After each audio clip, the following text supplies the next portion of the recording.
one word from God can change your life. You're listening to Daily Prophetic.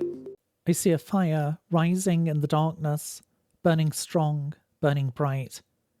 There are things which have lingered for a long time, weariness and pain, disappointment, old heaviness, and they have been like a cloud of darkness that has been hovering over you.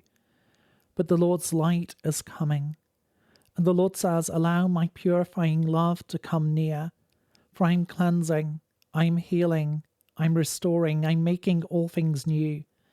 I'm burning away the things which do not belong, as I renew you and as I strengthen you. My love is for you, it's not against you.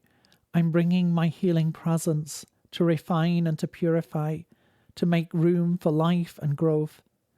Give all into my hands. Let go of the weights that you've carried, for I'm bringing a new lightness to you. I'm bringing newness of life to you. Don't fear, but draw into my presence. Be at peace, for I am the Lord.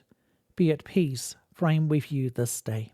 To receive a personal word, click on the link in the top left of the screen or visit requestword.com.